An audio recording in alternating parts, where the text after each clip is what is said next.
السلام علیکم دوستو، میں ہوں محمد کاشف۔ نائجیرین آزاد امریکی لڑکی جینیسن مولنجر بیان کرتی ہے، چونکہ میں ایک آزاد معاشرے میں پلی بڑھی تھی، لہٰذا فحاشی کی لت لگی ہوئی تھی۔ جوانی کے زمانے میں میرے 4 بوائے فرینڈ ہوتے تھے اور ہر رات کوئی نہ کوئی میرے پاس ہوتا تھا۔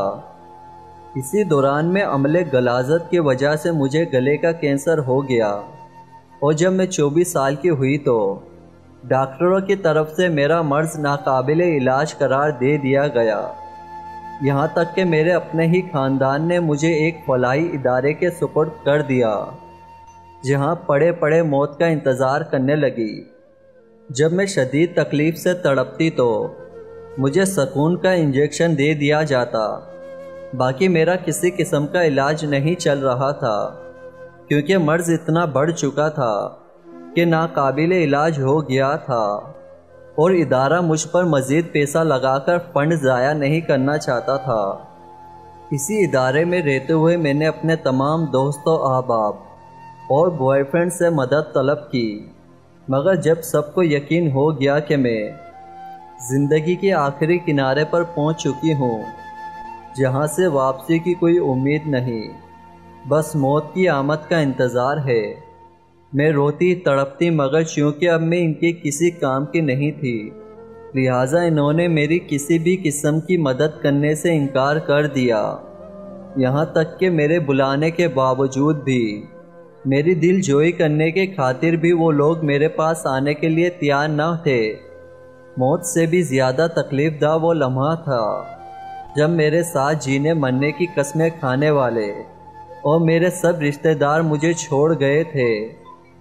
خیر، میں مکمل نا امید ہو کر سارا دن چھت پر چلتی لائٹ اور گھومتے پنکھے کو دیکھنے میں گزار دیتی۔ انہی دنوں میں ہمارے ادارے نے ایک پاکستانی مسلم خاتون کو بطور صفائی کرنے والی ملازمہ رکھ لیا پورے عملے میں، بلکہ اس ادارے میں وہ واحد مسلمان تھی، چونکہ سب سے جوان لڑکی تھی، لہٰذا اس کو سب سے زیادہ رحم بھی مجھ پر آتا تھا۔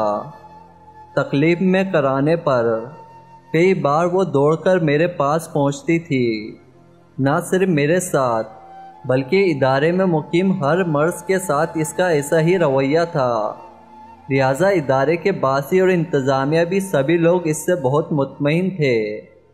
میں نے اس مسلم خاتون سے اس رحم دل رویے کی وجہ پوچھی تو اس نے بتایا کہ اس کی وجہ اس کا مذہب اسلام ہے، جو اسے یہ درس دیتا ہے، اور پھر اس نے مجھ سے میری بیماری کے متعلق پوچھا تو میں نے اسے شروع سے لے کر آخر تک کے تمام حالات سے آگاہ کر دیا۔ مجھ کو ملنے والے ڈاکٹرز اور NGO کے تمام لوگوں میں سے وہ واحد پاکستانی مسلم خاتون تھی جنہوں نے مجھے کہا تھا، تمہیں کچھ نہیں ہوگا، تم بچ جاؤ گی، اور یقین کریں اس کے یہ الفاظ میرے لیے صحرا میں پیاس سے تڑپ کر مرتے ہوئے شخص جیسی تھی، جس کی موت سامنے ہو اور اچانک برسات شروع ہو جائے، یہاں تک کہ وہ انسان سیراب ہو کر پانی پی لے۔ میں نے پہلی بار محسوس کیا کہ میں ابھی اور جی سکتی ہوں۔ مجھے پہلی بار لگا کہ کم از کم جتنی سانسیں باقی ہے، انہیں موت کے انتظار میں گزارنے کے بجائے موت کو ہرانے کی کوشش میں گزارنی چاہیے۔ لیکن جب دوسری طرف میں ڈاکٹر کی رپورٹ کے متعلق پڑھتی، جنہوں نے میری موت کا مہینہ تک بتا رکھا تھا، تو پھر مایوس ہو جاتی اور رونے لگتی۔ پھر اس پاکستانی خاتون نے مجھے اسلام کے متعلق بتانا شروع کیا اور ایک صحابی رسول صلی اللہ علیہ وسلم کے بارے میں بتایا کہ واصلہ بن اسقع رضی اللہ تعالی عنہ بیان کرتے ہیں کہ ایک شخص نے حضور صلی اللہ علیہ وسلم کی بارگاہ میں اپنے گلے میں تکلیف کی شکایت کی تو آپ صلی اللہ علیہ وسلم نے فرمایا، اپنے اوپر قرآن مجید کی تلاوت کو لازم کر لو، گلے کی تکلیف جاتی رہے گی۔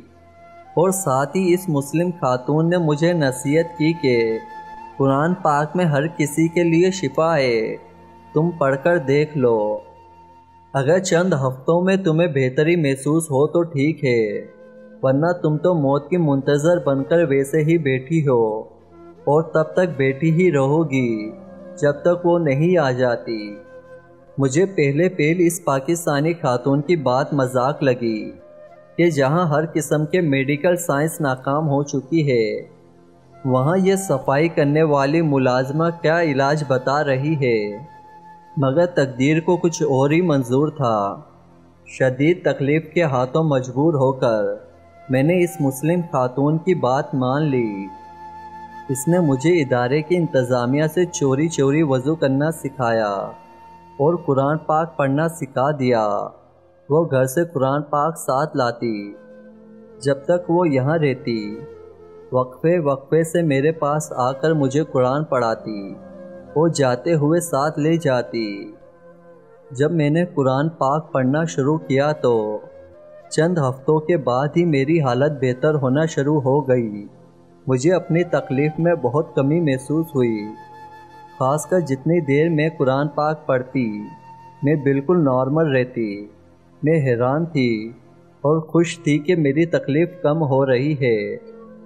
اب میں نے کچھ آیات کو زبانی یاد کرنا شروع کر دیا، یہاں تک کہ جب پاکستانی مسلم خاتون کی غیر موجودگی میں بھی میری تکلیف کی شدت میں اضافہ ہو جاتا تو میں زبانی یاد آیات کا ورد شروع کر دیتی۔ تقریباً 1 سال وہ خاتون وہاں رہی۔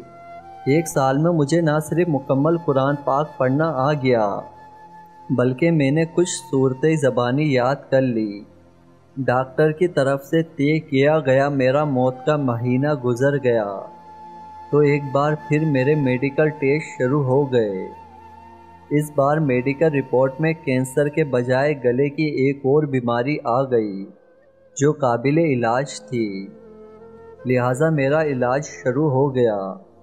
میرے گھر والوں کو پتہ چلا تو انہوں نے بھی مجھ سے میل ملاقات شروع کر دی۔ میرے دوست بھی میری زندگی میں واپس آنے لگے۔ ڈاکٹر سمیت ہر کوئی حیران تھا، یہ معجزہ کیسے ہو سکتا ہے؟ ہماری سابقہ رپورٹ کیسے غلط ہو سکتی ہے؟ مگر کسی کے پاس کوئی جواب نہ تھا۔ میرا دل حقیقت سے واقف تھا۔ جب میں مکمل صحت یاب ہو گئی تو میں نے اس پاکستانی مسلم خاتون کو ڈھونڈنا شروع کیا۔ میں اپنی آنکھوں میں آنسو لیے اس مسلم خاتون کو ڈھونڈنے کے لیے در بدر پھر رہی تھی تاکہ میں اس کا شکریہ ادا کر سکوں جس نے نہ صرف مجھے علاج بتایا بلکہ مجھے راہ راست بھی دکھایا۔ میں نے اسی ادارے سے اس کا ایڈریس بھی لیا مگر وہ کسی دوسرے اسٹیٹ میں منتقل ہو چکی تھی، اسی لیے میری ان کی ملاقات نہ ہو سکی۔ میں نے قرآن کا معجزہ اپنی آنکھوں سے دیکھ لیا تھا۔ اب مجھے یقین ہو گیا تھا کہ اسلام ہی سچا دین ہے اور جو قوانین اسلام نے انسانیت کے لیے بنائے ہیں انہی پر عمل کرنے میں ہی انسانیت کی فلاح ہے۔